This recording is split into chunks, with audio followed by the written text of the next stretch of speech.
हमें तो मालूम था कि कहीं ना कहीं ये होगा। मुझे तो अफसोस बारामूला पार्लिमानी हल्के के लोगों के लिए है, क्योंकि ये बेल उन्हें उनकी खिदमत के लिए नहीं मिला है। ये बेल उन्हें पार्लियामेंट अटेंड करने के लिए नहीं मिला है। ये बेल एक मेंबर पार्लियामेंट की हैसियत से काम करने के लिए नहीं मिला है। ये बेल मिला है सिर्फ और सिर्फ यहाँ वोट हासिल करने के लिए, और उसके बाद इनको वापस तिहाड़ लेना पड़ेगा और नॉर्थ कश्मीर के लोग दोबारा एक नुमाइंदे के बिना होंगे। अब वोटर इसको किस तरह से लेगा और इस फैसले का उन पे क्या असर होगा हम देखेंगे। अभी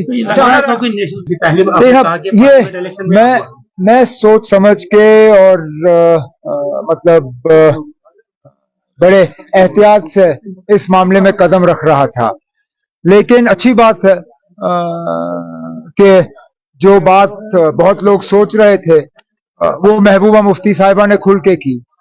उन्होंने तो सीधा सीधा कहा है कि इंजीनियर रशीद साहब बीजेपी के कहने पे काम कर रहे हैं, और सवाल उठाया कि ये जो सारा पैसा खर्च हो रहा है उनके उम्मीदवारों पे, ये पैसा आ कहां से रहा है।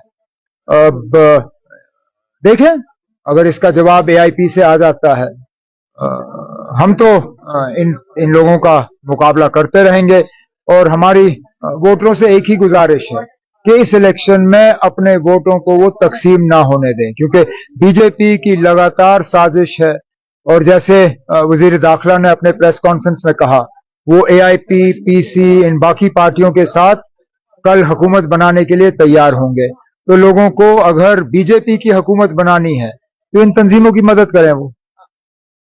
वो बेवकूफ है बानिहाल वाला, उसको अपनी जबान पे कंट्रोल नहीं है, लेकिन उसकी अपनी पार्टी ने उसके बयान को जो है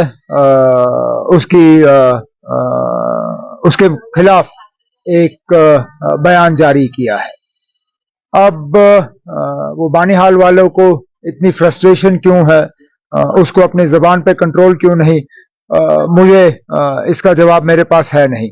लेकिन कम से कम कांग्रेस की तरफ से उसके बयान को नोटिस किया गया और उसके खिलाफ कांग्रेस पार्टी ने अपनी आवाज उठाई। हमारे लिए ये मामला वहीं पे खत्म हो जाता। वो कुछ तो है कि ये जेल में बैठे हुए लोग सिर्फ मेरे पीछे ही पड़ जाते हैं, मतलब ये कोई मामूली बात नहीं है ना। इंजीनियर रशीद का एक बार लड़ना मैं समझ सकता हूं कि ये कोइंसिडेंस है, ये ऐसे ही हुआ, लेकिन इस इलेक्शन में एक आदमी को 2 सीटों पे लड़वाना, और एक पे तो चलिए उनका निशाना ठीक रहा, वो गांधरबल आए, दूसरे पे उनका निशाना गलत रहा। वो उम्मीद कर रहे थे कि मैं बीरवा से कागज भरूंगा, मेरा बड़गाम से कागज भरने का इरादा था। अगर मैंने 2 दिन पहले बड़गाम का ऐलान किया होता, आप मान के चलिए कि वो क्या नाम है, सर्जन बरकती, उसने बड़गाम से कागज भरे होते। कोशिश तो ये कर रहे हैं ना, लेकिन मैं उम्मीद कर रहा हूं कि इस बार इंशाल्लाह उनकी कोशिशें नाकामयाब होंगी। मैंने ये पहले ही कहा है ना, ये आपको आज कोई नई बात मैं नहीं कह रहा हूं। मैंने तो साफ तौर अपनी तकरीरों में कहा है कि इंडिपेंडेंट को वोट देना बीजेपी को वोट देने के बराबर है। अगर आप बीजेपी को बाहर रखना चाहते हो तो नेशनल कॉन्फ्रेंस और नेशनल कॉन्फ्रेंस के